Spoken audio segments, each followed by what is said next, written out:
มอยสุงค่าเมื่อในเป็นวันที่29เดือนธันวาคมที่4ปี2025เป็นวันพุธ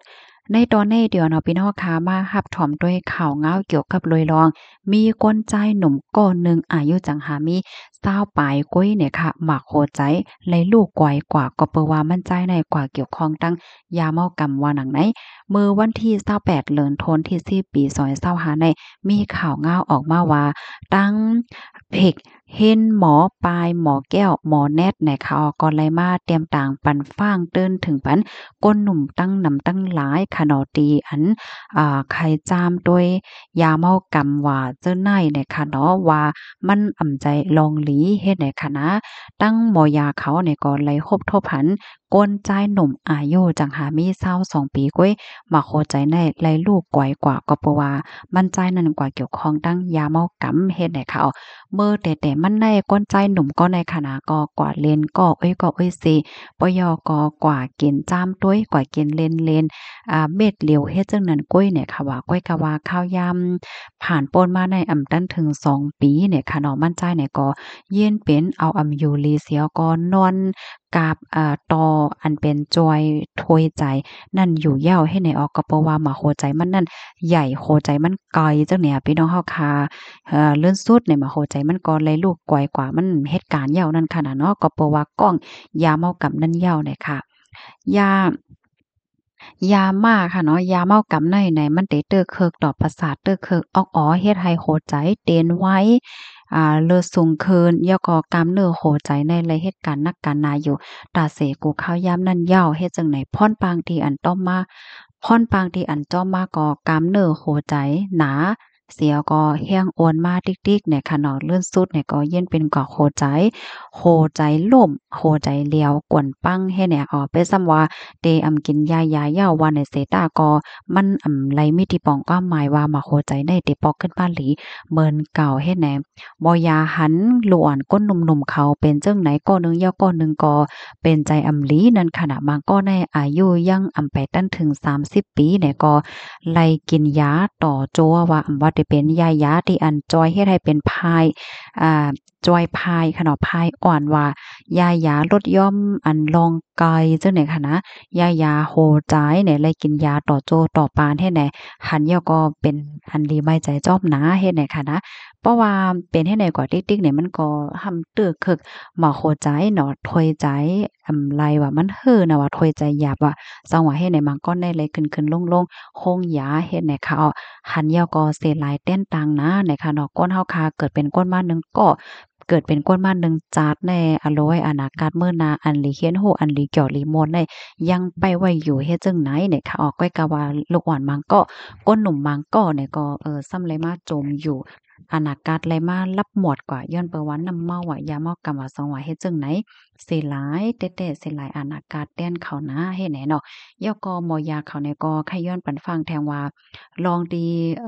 กินน้ำเมาห้าอันนั้นก็เกี่ยวข้องยาเมากำห้าเนี่ยมันเทเนี่ยค่ะเนาะความไทยเปิ้นเฮาว่าเทความแต่เฮาได้ก็เดียวว่า จือใจมันใจลองจือใจเสียอีดเนี่ยค่ะเนาะก้นหนุ่มตีอันจือใจอันลีเยิงกันอันลีเคียงกันได้ก็เป็นลองเฮ็ดโฮลิกลายค่ะเนาะแล้วก็เป็นลองอันแหนมานำกระตั้งเขียนลองเฮ็ดตั้งสร้างโตเจ้าเก่านั่นยาวเนี่ยน้องๆเขาให้ไลรับรู้ไว้เสกรรมเนี่ยค่ะกูวันไหนแหน่ก้นหนุ่มคณะเตอันเกี่ยวข้องทั้งน้ำเมาว่ะแล่นยาว่ะเหย้าก็ยาว่ะหลายเจ้อหลายเปิงเนี่ยก็หันนำมาเนี่ยค่ะเนาะมานั่งเปิ้นตีเสียงม่วนซื่อแหละเจ้าไหนเนี่ยค่ะนะน้ำเมาอะมันก็มีเจ็บมีจอดมาแหน่มันก็เติกเคิกต่ออนาคตต่อเติกเคิกต่อพายุลีเติกเคิกต่ออนาคตเต๊ะๆเฮ็ดเนี่ยอะเนาะมันเหลือเสียนั้นกล้วยหม้ากาเนี่ยยังมีลองตรงหนึ่งเฮ็ดสร้างอันเติกเคิกต่อตรงวงกลจั่งไหนพาแทงลูกกวานเฮ็ดเนี่ยค่ะก็นั้นแลในวันมื้อในเพราะว่าฟังได้เต้เนี่ยมันก็ลอดเพเนี่ยค่ะตั้งฝ่ายมอยากเขาเนี่ยก็หันถึงว่ากุปากกุฝ่ายในหลีเลยไว้นักเหี่ยวก็เข้งแข็งทัดเย่อๆลองเจิ้นได้ว่าหนังไหนเนี่ยข้อมูลตอนในค่ะเลยไปมาที่ห้องการข่าวสดออกไว้เนี่ยค่ะพี่น้องค่ะรับถอมยาวหันถึงจึงหือพองค่ะก็นังหือก้นตั้งนำตั้งหลายค่ะเนาะน้องๆเขาก้นหนุ่มเขาบ่ได้เลยรับรู้เลยไลฟังกันนั้นก็ย้อนให้พี่น้องค่ะจอยกันสืบเปิ้นแพ่แชร์กว่าใส่กั้มเนี่ยค่ะเนาะ แต่แค่ย้อนปั่นแห้งน้องๆเขาค่ะเนาะน้องๆปี ปีเขาในก้นเฮาค่ะเกิดเป็นก้นม้าหนึ่งจัดเป็นก้นม้าหนึ่งก่อในอนาคตเฮาค่ะยังตึกไกลค่ะเนาะอย่าไปวนเปิ้นเฮาว่าจังหืออย่าไปวนป้อแถวก็วนว่าเจ้าเก่าในมีเรื่องอ่านสังมีลองมุงมองสังโยเนี่ยอย่าไปว่าเฮ็ดจังไหนค่ะพี่น้องค่ะด้วยค่ะเลาะตอนหนังก้นตีนวันดอกเมืองเขาในเปิ้นยังมีเรื่องอ่านเด็กขึ้นกว่าเนินเลือนเนินลาป่นค่ะพี่น้องเฮากำนันแลเฮาค่ะหลงไหลไปด้วยเนี่ยค่ะเนาะข้าวตั้งก็เกิดแทงเฮิงยาวในค่ะนะเกิดแทง20ถึง30ปีได้ค่ะนะผมมาก้นมีเขาจันทน์หมาย1หมาย2อันผมมาก้นมีเขาน่ะนะเขาเนี่ยก็ได้คับขึงให้กวนเฮาค่ะได้จางกว่าอยู่ไลเด้อลูกเหลินลูกล้าวเนี่ยค่ะว่าแทงเฮิงสังในเนี่ยค่ะเนาะ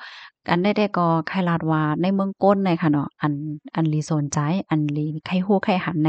มันมีแทงตั้งหนำตั้งหลายเนี่ยค่ะอนาคตเฮาค่ะได้ มันยังมีอันหลีสนใจแทงนำหนานะคะกำนั้นแลอย่าไปว่นปอดแล้วก็อย่าไปว่นนำคำใจว่าเจ้าเก่าได้มีตั้งมุมมองสังเอาโยอย่าไปว่านั้นค่ะเนาะว่าได้เกิดเป็นก้นเคออีหังเป็นก้นเมืองไหลเป็นก้นตีไหลก็ย่อค่ะเพราะว่าป้ายใจเฮาค่ะได้เข้าหาสายเฮอเลี้ยงค่ะเนาะเข้าหาเหล็กลายเข้าหาตื้อตั้งเข้าหาตั้งโฮตั้งหันอยู่เพราะว่าในจึงวันหนึ่งจัดปานเฮาค่ะในก็เตกว่าจู้เยื่องหมายตี อันเฮาคาว่วนไว้แลวางแผนไว้อยู่ในเนาะอันลำลองเหลือเสเปิ้นได้ก็อย่าไปย่อมก้านค่ะ